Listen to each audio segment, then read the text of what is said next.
তবে কি লাজুকে জড়িয়ে ধরে অনুভব তার মনের কথাটা বলেই দিল যে লাজু আমি তোমাকে ভালোবাসি? পুরোটা জানতে ভিডিওটিতে লাইক দিয়ে চ্যানেলটা সাবস্ক্রাইব করে দেখতে থাকুন।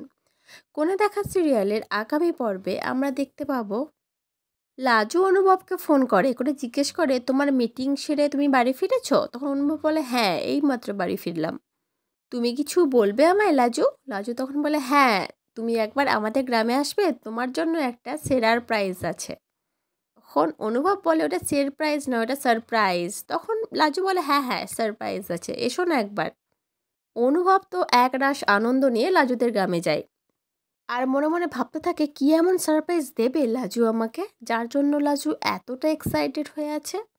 একরাশ ভালো লাগা নিয়ে লাজুর জন্য লাজুর ঘরে বসে ওয়েট করতে থাকে। তারপরে তো লাজু আসে আর লাজুকে দেখে তো অনুভব পুরো আনন্দে আটখানা হয়ে যায় আর ভাবতে থাকে লাজু মনে হয় এবার সে যে অনুভবকে ভালোবাসে সেটা মনে হয় বলে দেবে।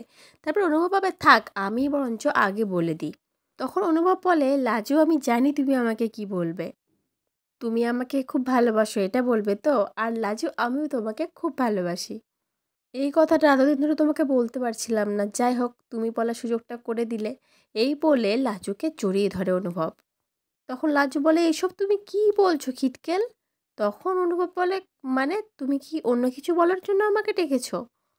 তার মানে লাজু অন্য কোনো কিছু বলার জন্য অনুভবকে ডেকেছে। আচ্ছা এরকম হলে খুব ভালো হতো না লাজু যদি সত্যি সত্যি অনুভবের ভালোবাসাটা স্বীকার করে নিত? তাহলে আমরা খুব একটা মিষ্টি জুটি পেতাম লাজু আর অনুভবের, তাই না?